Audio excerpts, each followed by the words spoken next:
ಒಂದು ಅಂದ್ರೆ ಯಾವ ತರ ಅಂತಂದ್ರೆ ಅಂದ್ರೆ ನಿಮ್ಮ ಒಬ್ರು ಕೇಳಿದ್ರು ಏನಪ್ಪಾ ನೀವು ಡಾಲಿ ಪಿಕ್ಚರ್ಸ್ ಬಿಟ್ರೆ ಬೇರೆ ಯಾರು ಬೇರೆ ಕಡೆ ಮಾಡಲ್ವಾ ಅಂತ. ಬೇರೆ ಕಡೆ ಮಾಡಲ್ಲ, ನಾನು ಮಾಡಕ್ ರೆಡಿ ಇದ್ದೀನಿ, ಯಾರು ಅಪ್ರೋಚ್ ಮಾಡಿದ್ದಿಲ್ಲ ಅಲ್ವಾ.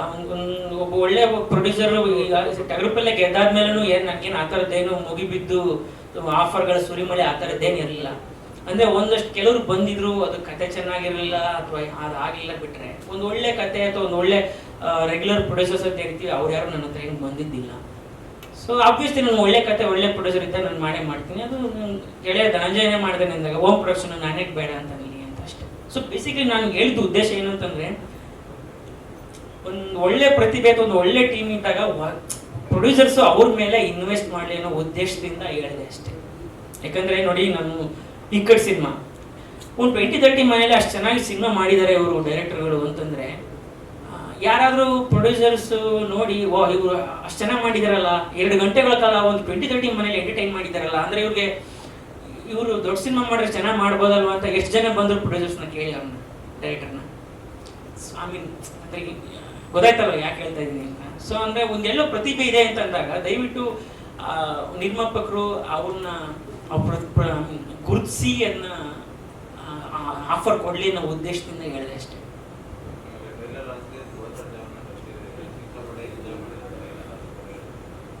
ಅದನ್ನ ಆಲ್ವೇಸ್ ಗ್ರೇಟ್ಫುಲ್ ಧ್ರುವ ಸರ್ಗೆ.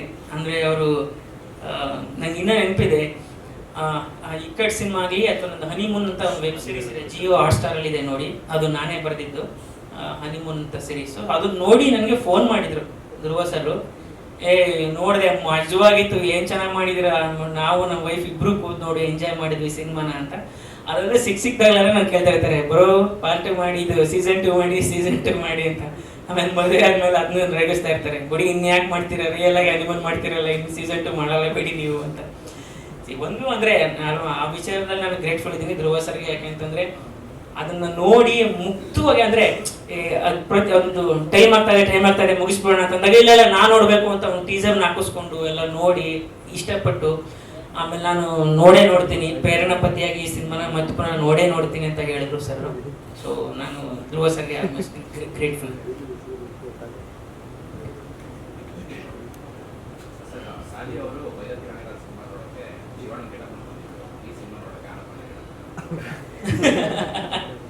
ಎಲ್ಲಾ ಸಿನಿಮಾದಲ್ಲಿ ಗೆಟಪ್ ಹಾಕೊಂಡ್ರಿ.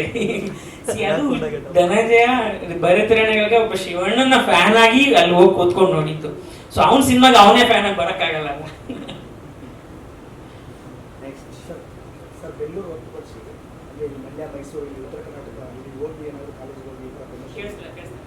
ಬೆಂಗಳೂರು ಹೊರತುಪಡಿಸಿ ಇಲ್ಲಿ ಮಂಡ್ಯ, ಮೈಸೂರು, ಉತ್ತರ ಕರ್ನಾಟಕ ಭಾಗದಲ್ಲಿ ಹೋಗಿ ಏನಾದ್ರು promotion college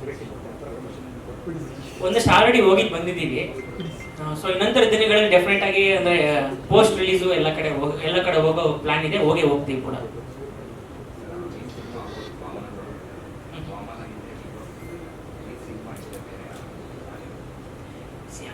Vamana cinema release ಆಗ್ತಿದೆ, 18 ಅವರ್ಸ್ನೂ ರಿಲೀಸ್ ಆಗ್ತಿದೆ ನಮ್ಮ ರಂಗನಾಥ ಸರ್, ಅವ್ರ ಮುಖ್ಯ ಭೂಮಿಕೆಯಲ್ಲಿರೋದು. ಸೊ ನಾನು ಹೇಳಿದ್ನಲ್ಲ, ಅಂದ್ರೆ ಒಂದು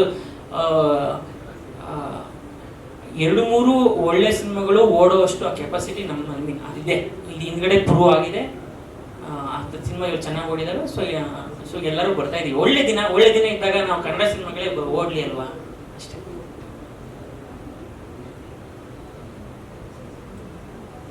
ಅಷ್ಟೇನಾ? ಹೀರೋಯಿನ್ ಅವರು ಏನಾರು 2 ಮಾತು ಹೇಳಕ್ ಇಷ್ಟಪಡ್ತೀರಾ? ಇನ್ನೊಂದು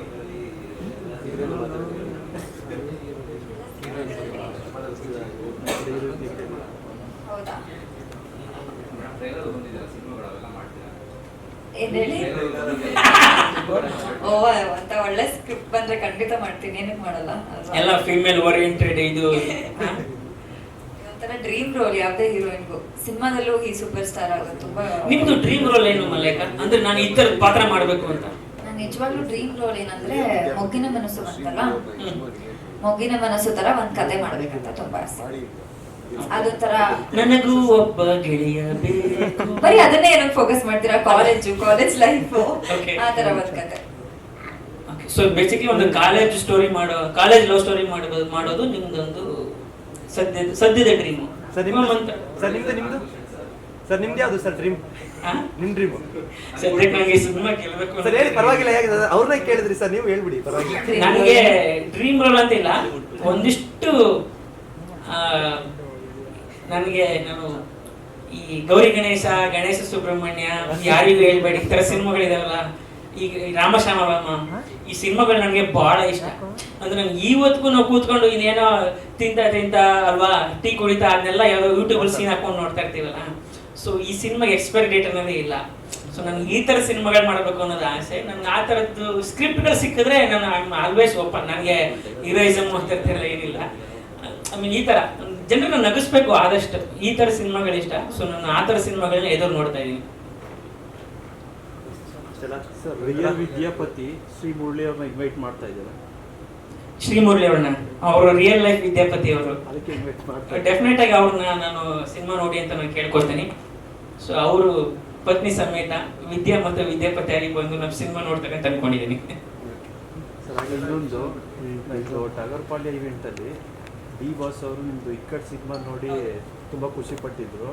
ಮತ್ತು ಈಗ ಅದೇ ಕಾಂಬಿನೇಷನ್ ಬರ್ತಾ ಇದೆ, ಮತ್ತೆ ಇನ್ವೈಟ್ ಮಾಡೋ ಏನಾದರೂ ಪ್ಲಾನ್ ಏನಾದರೂ? ನಾನು ಈ ಕಡೆ ಸಿನಿಮಾ ಮಾಡಿದಾಗಲೂ ಅವ್ರು ನೋಡಿದ್ದಾರೆ ಅಂತ ನಂಗೆ ಗೊತ್ತಾಗಿದ್ದೆ ಅವ್ರು ನೆಕ್ಸ್ಟ್ ಮೀಟ್ ಆದಾಗ. ಸೊ ಈ ಸಿನಿಮಾನು ಅವ್ರು ಡೆಫಿನೆಟ್ ಆಗಿ ಅವ್ರಿಗೆ ಇನ್ನೊಂದು 4 ಜನ ಚೆನ್ನಾಗಿದೆ ಅಂತ ಹೇಳಿದಾಗ ಸರ್ ಕೂಡ ನೋಡ್ತಾರೆ.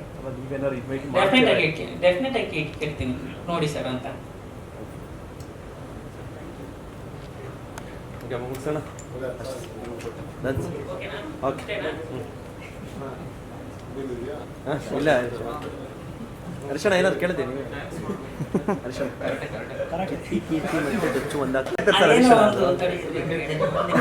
ಹರಿಶಣ ಸ್ವಲ್ಪ ಕನ್ಫ್ಯೂಸ್ ಆಗ್ತಾನೆ. ಜಪಾನೀಸ್ ಚೈನೀಸ್ ಇರ್ಲಿ ಇರ್ಲಿ ಎಲ್ಲ ಇರ್ತೀರಾ?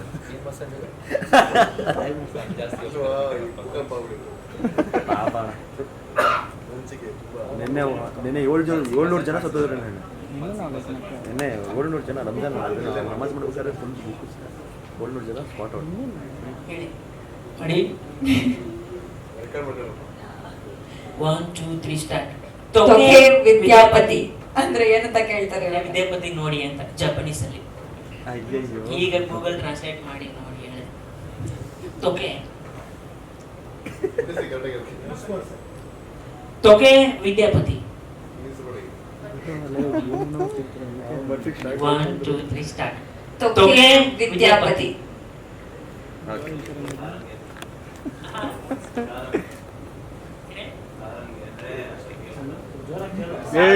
ಯಾರೋ ಸಾರಂಗಿ ಅಂತ ಅಂದ್ರೆ ಐ ಲವ್ ಯು ಅಂತ. ಯಾರು ನಿಮ್ ಜಪನೀಸ್ ಅವ್ರು ಯಾರು ಹೇಳಿದ್ನ? ನಾನು ಇನ್ನೊಂದು ಮಾತಾಡ್ಬೇಕು, ಒಂದೇ ನಿಮಿಷ. ನೀವು ಬನ್ನಿ, ಇಲ್ಲಾಂದ್ರೆ ನನ್ನ ಇದು ಶೂಟ್ ಮಾಡಲ್ಲ. ಗೊತ್ತಾಗೋಯ್ತು, ಎಲ್ಲ ಗೊತ್ತಾಗೋಯ್ತು. ಏನಿಲ್ಲ, ನಾನು ಒಂದ್ ಮಾತು ಹೇಳಕ್ ಮಾಡ್ತೆ ಅವಾಗ್ಲೇ. ಅದು ಧನಂಜಯ ಪೇರೆಂಟ್ಸ್ ಬಗ್ಗೆ. ಸೊ ಅನಕೊಂಡ ಸಿನಿಮಾ ಅನಕೊಂಡ ಪಾತ್ರದಲ್ಲಿ ಬರ್ತಾ ಇದ್ರಲ್ಲ ಧನಂಜಯ ಅವರು. ಸೊ ಅದ್ರ ಬಗ್ಗೆ ನಾನು ಒಂದ್ ಮಾತು ಹೇಳಬೇಕು. ನಾನು ಈ ಸಿನಿಮಾದು ಫಸ್ಟ್ ಕಟ್ ನೋಡಿ ನಾನು ಧನಂಜಯನಿಗೆ ಫೋನ್ ಮಾಡಿ ಹೇಳಿದೆ, ಜನ ನಿನ್ ಸಿನಿಮಾ ನೋಡಿ ಹೆಂಗ್ ವಿಜುವಲ್ ಹೊಡಿತಿದ್ರು ನನಗೆ ಗೊತ್ತಿಲ್ಲ, ಬಟ್ ಈ ಸಿನಿಮಾದಲ್ಲಿ ನಿನಗೆ ಮಾತ್ರ ವಿಜುವಲ್ ಚಪ್ಪಾಳೆ ನಿನ್ ಸಿನಿಮಾಗಿಂತ ಸಖತ್ತಾಗಿ ಬರುತ್ತೆ ಅಂತ ನಾನು ಹೇಳಿದ್ದೆ. ಈ ಸಿನಿಮಾದಲ್ಲಿ ಆ ಪಾತ್ರ ಅವ್ರು ಸಖತ್, ಅಷ್ಟು ಚೆನ್ನಾಗಿದೆ.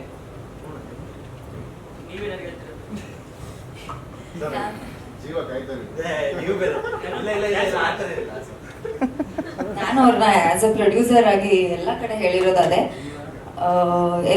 ಎಲ್ಲರೂ ಆಕ್ಟರ್ಸ್ ಅವ್ರ ಸೆಕ್ಯೂರ್ ಲೈಫ್, ಅಪ್ಪ ಇವಾಗ ಇಷ್ಟು ದುಡ್ದಿದೀವಿ ಆರಾಮಾಗಿರೋಣ ಅಂತ ಯೋಚನೆ ಮಾಡೋ ಟೈಮಲ್ಲಿ ಅಂಡ್ ನಮ್ಮ ಇಂಡಸ್ಟ್ರಿ ಈ ತರ ಒಂದು ಫೇಸಲ್ಲಿ ನಡೀತಿರುವಾಗ ಅವರು ಎಲ್ಲ ಪ್ರತಿಭೆಗಳಿಗೂ ಅವಕಾಶ ಕೊಟ್ಬಿಟ್ಟು ಬಂಡವಾಳನ ಹಾಕಿ ಪ್ರೊಡ್ಯೂಸ್ ಮಾಡ್ತಿದ್ದಾರೆ. So we are always grateful to Dhananjay sir.